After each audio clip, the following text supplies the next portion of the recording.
Essa é a reflexão de hoje. Um convite para voltar o coração à palavra e deixar Deus tratar aquilo que ninguém vê. Esse é o terceiro estudo que nós estamos fazendo no livro de Neemias. Nos vídeos anteriores, nós falamos do capítulo 1, 2 e 3, onde nós estamos contando que Neemias tem notícias de que Jerusalém está devastada e ele pede ao rei para ir até lá para reconstruir a cidade. E aí nós falamos que ele está com o povo, no começo ele guarda em segredo o que Deus colocou no coração dele, mas ele tem uma coisa que é muito convicta, ele sempre diz: a boa mão do Senhor está comigo. Ele tem certeza que aquela é uma missão que Deus colocou no coração dele. Então agora, nesse momento, onde a gente entra no capítulo 4, a gente vai ver que os irmãos Metralha, como a gente tem chamado Sambalate, Tobias e Gesem, que estão muito incomodados com a obra que ele foi para fazer, o que acontece a partir do momento que essa fúria no coração dos três começa a ficar tão inflada ao ponto de atacar? Porque no começo a gente viu que eles estavam apenas muito incomodados com essa situação. Só que agora, a partir do capítulo 4, a gente vê que eles passam do limite. Agora eles não apenas estão bravejando contra os judeus, mas eles também estão partindo para agressividade física. Então, se você não assistiu os primeiros vídeos, eu vou deixar o card aqui em cima, tá em forma de playlist, vai lá, assiste, e agora a gente vai começar com o capítulo 4. A gente inicia vendo a partir do versículo 2, que diz assim: a versão que eu estou lendo é uma paráfrase da Bíblia, que é a mensagem. É uma linguagem bem diferente, bem atualizada, contemporânea. Para quem está começando a ler a Bíblia, ela ela oferece muito fácil compreensão. O capítulo 4, versículo 2 diz assim: Sanbalate soube que estávamos reconstruindo o muro, ficou furioso e ele fala o seguinte: o que esses pobres judeus estão fazendo? Os coitados acreditam que vão conseguir, da noite para o dia, restaurar tudo e deixar como antes? Será que eles vão levantar pedras do nada? Ele, em outras palavras, estava querendo dizer o seguinte: ah tá, então eles vão reconstruir esse muro aí na base de oração? Eles eram poucos e era a reconstrução, vamos raciocinar, eles estavam reconstruindo uma muralha. Não é, porque talvez a nossa noção de muro seja o que a gente tem na casa, né? Aquele muro de 2 metros de altura, uma fileira de tijolos em cima da outra, mas os muros daquela época, elas não eram assim, eram muralhas largas, muito altas, então era o povo com a mão na massa para reconstruir. E eles vêm e trazem aquela dúvida para o coração do povo: será que eles vão reconstruir? Esses pobres judeus, assim que eles são chamados. E aí, de certa forma, eles eram pobres mesmos. Só que Neemias, como eu falei antes, lá no capítulo 8, no versículo 8, no capítulo 2, no versículo 8 e 18, ele fala por 2 vezes: a boa mão do Senhor estava comigo. Neemias tem plena convicção que aquela obra era algo que Deus havia colocado no coração dele. Então ele está perseverando, está baseando a fé dele, toda a convicção dele, numa palavra que ele tinha no coração vinda do Senhor. Mas nem por isso Neemias se deixa de sentir as provocações que estavam sendo feitas a ele. Mas ele leva as provocações para a pessoa que podia resolver isso. E de quem é que nós estamos falando? Do próprio Deus. Neemias fala no capítulo 4, versículo 9, o seguinte: mas nós reagimos orando ao nosso Deus e pondo guardas dia e noite para vigiá-los. Então é curioso como ele mostra aqui um equilíbrio entre organização estratégica e espiritualidade. Ou seja, nós estamos aqui orando, mas nós estamos aqui também vigiando, que é exatamente a palavra que Jesus nos deixa: vigiai e orai para que não entreis em tentação. E Neemias, ele faz exatamente isso, ele junta as duas coisas. E Neemias sabia que a perseverança era crucial para completar as obras. A palavra diz que eles trabalhavam de sol a sol, e eles trabalhavam armados. Eles só largavam a arma quando eles iam tomar banho. Isso é o que a gente pode ver no versículo 23, você pode ir lá e conferir. Eles não paravam, não soltavam as armas nem para dormir. Isso lembra da batalha espiritual que a gente vive. Nós falamos sobre isso no quando a gente estudou o capítulo 3, mas a gente vive querendo ou não, sabendo ou não, com plena consciência que você está numa batalha espiritual, você está numa batalha espiritual.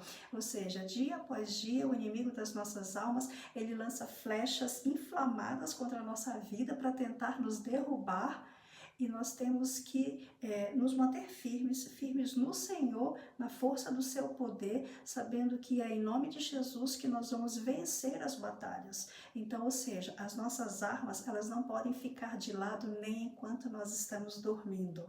E é exatamente isso que Neemias faz com o povo. A fé de Neemias em Deus, ela foi central em todas as suas estratégias de defesa. A proteção vinha de Deus. Ele sempre deixa isso muito claro. Neemias, capítulo 4, versículo 20, diz assim: quando ouvirem o som da trombeta, juntem-se a nós. O nosso Deus lutará por nós. É muito lindo ver essa confiança que ele tinha de trazer o povo até Deus e dizer: a nossa confiança está em Deus. A nossa confiança não está nos carros, ela não está nos cavalos, ela não está nas nossas estratégias, não está nos nossos planos.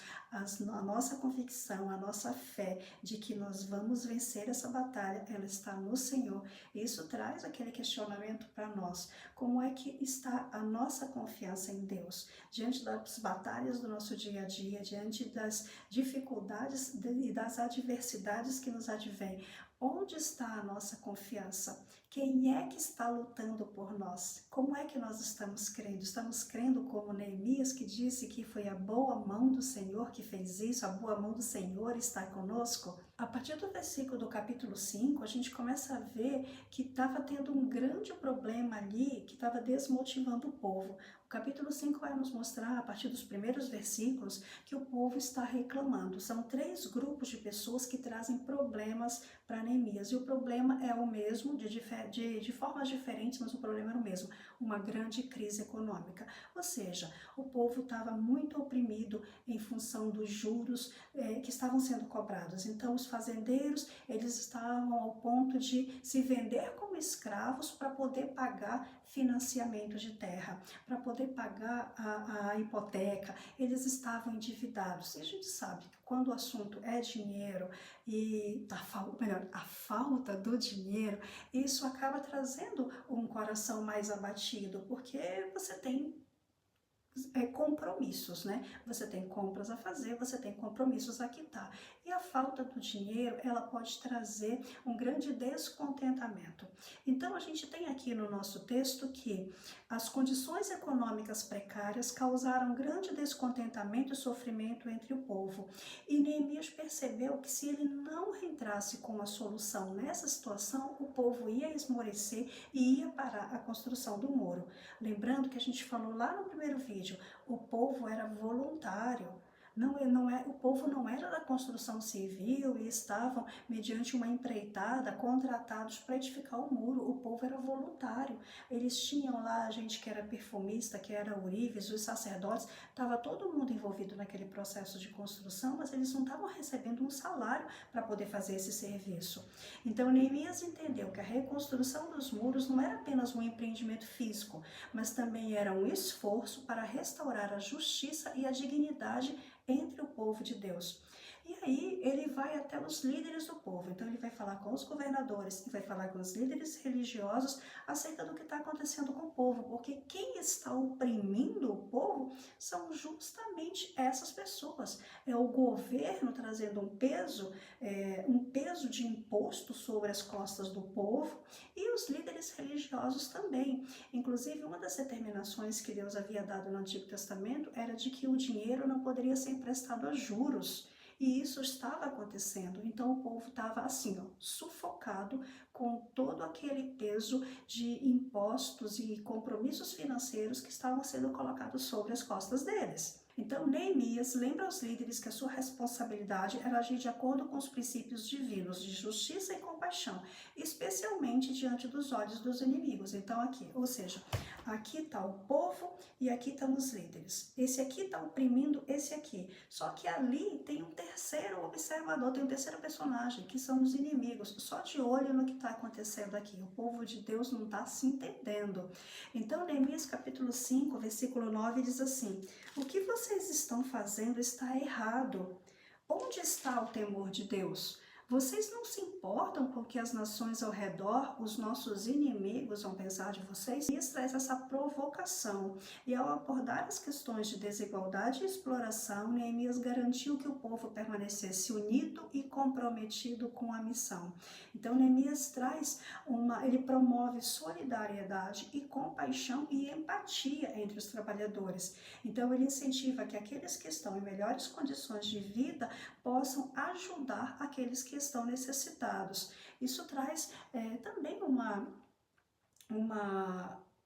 reflexão no nosso pensamento acerca das nossas próprias finanças. Eu li um livro super interessante, é um livro do John Piper, que ele fala sobre por que Deus faz prosperar os seus filhos financeiramente. Para que Deus permite que dinheiro chegue à mão dos seus filhos, que começam a ter em abundância, se não for para que o reino de Deus tenha crescimento, para que o reino de Deus se expanda.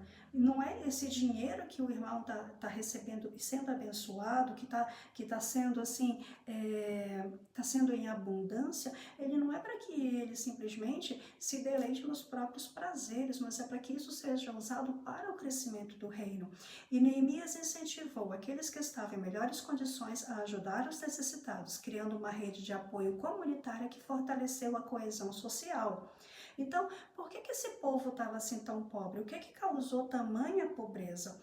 A gente vê que há 3 grupos diferentes que são mencionados. Neemias capítulo 5:2 fala primeiro dos mercadores e dos trabalhadores. Então, eles estão assim com uma necessidade de ajuda extrema.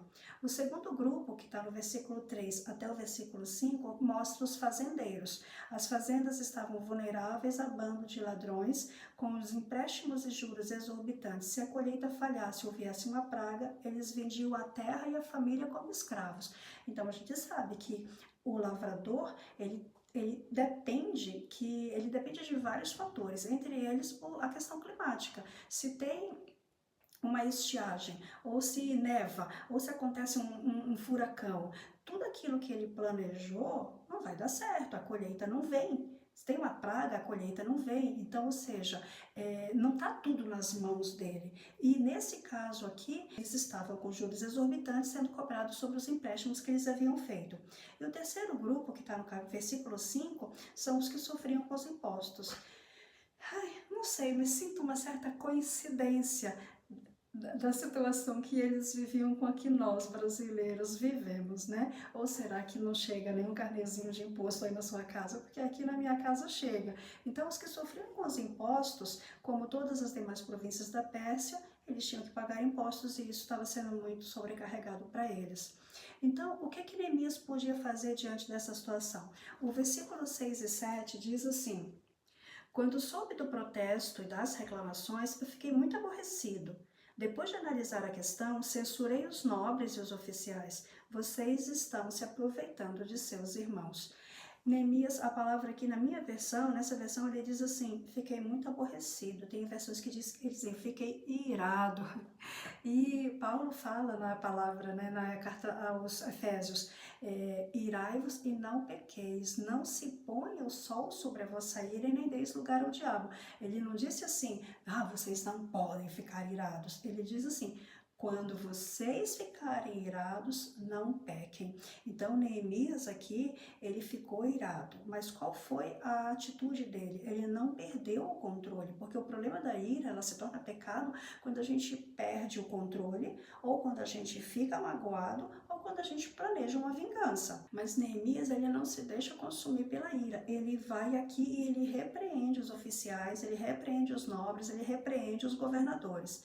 Só que pelo que a gente vê aqui pelo texto, lê todo esse texto em casa, você vai ver que os nobres, eles não dão muita razão para acreditar que a conduta deles vai mudar a partir da repreensão de Neemias. Pelo contrário, eles simplesmente silenciam, evidenciando um comportamento opressivo de quem está no poder, está muito interessado no seu próprio benefício e não está nem aí para o povo.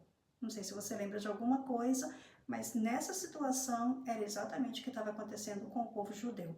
Os líderes religiosos estavam há muito tempo ao lado deles e nos últimos anos ninguém surgiu para dizer que suas práticas nos negócios estavam em desacordo com a palavra de Deus. Então, assim, eles estavam muito bem, obrigado, conformados e acomodados com a situação que eles viviam de opressão ao povo. Então, Neemias, com muita sabedoria, ele não tenta impor o ponto de vista dele àqueles líderes, mas ele tenta desafiá-los a olhar para o que a palavra diz. Vamos ver o que a palavra diz sobre isso, no intuito de, pela palavra, vendo, lendo, entendendo, eles se convertem dessa atitude deles e eles mudam de ação. E eu acho interessante, tem uma definição aqui no estudo que eu estou seguindo que diz assim: no contexto bíblico, exortar significa um apelo amoroso para o crescimento e a perseverança na fé, usando a palavra de Deus como base. Ou seja, nós somos chamados a cuidar de pessoas, nós somos chamados no amor de Jesus, com assertividade, sem agressividade, trazer as pessoas para que elas obedeçam a palavra, para que elas cumpram aquilo que está escrito. E Neemias faz isso com amor. E aí, após exortar, Neemias aponta para a própria vida. A gente vê isso no capítulo 5, no versículo 10 e 12, quando ele diz assim: eu, meus irmãos e as pessoas que estão trabalhando comigo também emprestamos dinheiro para eles, mas é preciso parar com a cobrança de juros. Eu acho interessante porque o contraste entre a conduta de Neemias e dos líderes se torna óbvio. Neemias era copeiro do rei, ele tinha o salário dele e ele simplesmente tira do próprio bolso e ele empresta ao povo. Ele vai ali na prática. E eu acho interessante que Neemias era ficha limpa, né? Ele não tinha se corrompido, então por isso ele podia apontar para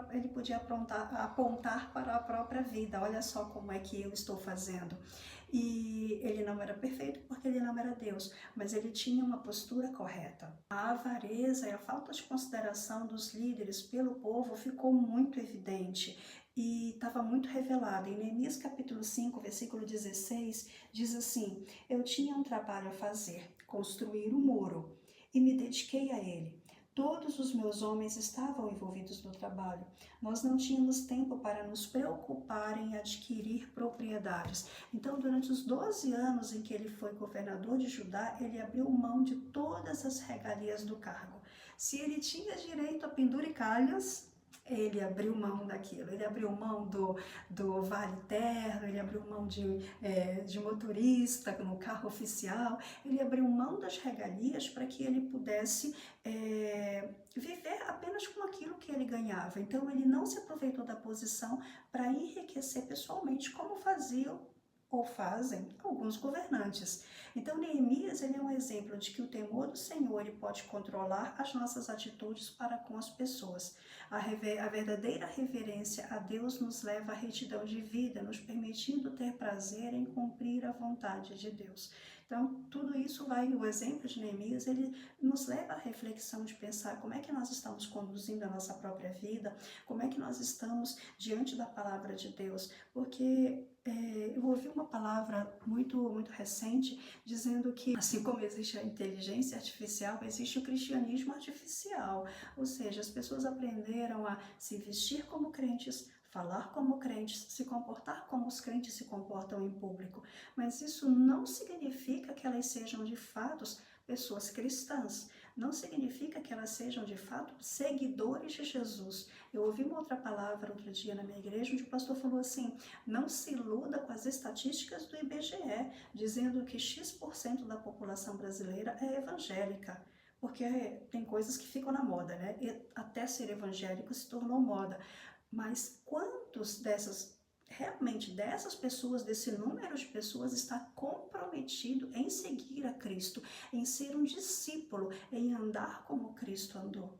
Então, primeiro a gente tem que olhar para o sacrifício da cruz e ver que tudo aquilo foi feito por mim, aquilo tudo foi feito por você. Jesus nos convida a ter um encontro com Ele, a confessarmos a nossa fé nele, a vivermos pela graça, a seguirmos a Ele como exemplo. Não simplesmente como uma religiosidade. Vamos fazer isso, isso, isso, como se fosse um monte de regra. Mas a partir do momento que eu tenho um relacionamento com Ele, eu quero viver aquilo que está escrito aqui. Eu quero obedecer, eu quero fazer de tudo para agradá-lo. Ainda falando sobre esse estilo de vida que Neemias vivia com as próprias, com a sua, limitado aquilo que ele ganhava, eu gosto da palavra que está escrita em 1 Timóteo, capítulo 6, no versículo 6 a 8. Nessa versão ela é bem interessante. Diz assim: uma vida consagrada traz lucro, mas esse lucro é a rica simplicidade de ser você mesmo na presença de Deus. Considerando então que entramos no mundo sem um centavo e que sairemos dele sem nada, se temos pão na mesa e sapato nos pés, isso é o bastante. Na versão mais tradicional da ARC diz assim: se você tiver o que comer, se você tiver o que vestir, sinta-se contente. E Neemias vem nos trazendo também essa reflexão acerca do contentamento, né? De termos o nosso coração contente com aquilo que nós temos. E tem uma pregação do pastor Hernandes Dias Lopes, onde ele fala sobre contentamento e ele fala que nunca viu caixão com gaveta e que ele foi em um velório onde ele contou 85 coroas de flores para o defunto. Era um caminhão para levar as coroas de flores e era um caminhãozinho para levar o morto. E o morto, infelizmente, não pôde sentir nem o cheiro de nenhuma daquelas flores, porque ele já não tinha mais olfato, ele simplesmente não podia agradecer e ficar feliz com aquilo. Ou seja, a gente não vai levar absolutamente nada dessa vida. E ele até dá um exemplo de: se você colocar um vaso transparente de vidro à mesa com terra, não plantar nada, ao passar por aquele vaso todos os dias, indo e vindo, é bom que você olhe para aquela terra e lembre que foi dali que você veio e que é para ali que você vai voltar. Ou seja, nada disso aqui simplesmente vai fazer parte da nossa vida futura após a morte. Então vamos tirar os nossos olhos do que está aqui, do que é terreno, e olhar mais para aquilo que está na eternidade. Então, como reflexão, vou deixar algumas perguntas. Será que o meu estilo de vida atual se parece mais com o dos líderes e dos líderes religiosos e dos governadores que estavam ali oprimindo o povo, que abusavam do poder, que abusavam da autoridade com o estilo de vida deles? Ou com o estilo de vida de Neemias, que tinha como base a generosidade, a graça, o amor e a obediência à palavra de Deus? Para refletir aí durante a sua semana, eu vou te deixar alguns desafios. Seja usado pelo Espírito Santo de Deus. Então, assim, abra a boca para pregar o Evangelho, para compartilhar aquilo que Deus nos deixou, que Ele já nos entregou. Segundo, seja exemplo com a sua própria vida, como Neemias fez, ou seja, testemunhe as boas obras e a transformação do Evangelho que o Evangelho fez na sua vida e na vida da sua família. E por último, seja bênção por onde você passar. Então, com os recursos que Deus te deu, a influência que Ele te deu, abençoe todos aqueles que estão ao seu redor. Essa é a nossa reflexão de hoje e eu espero que Deus te abençoe muito com essa palavra e que isso fique aí, ó, fazendo esse convite ao seu coração para que você pense sobre todas essas coisas, ore a Deus sobre tudo isso e que Deus te abençoe.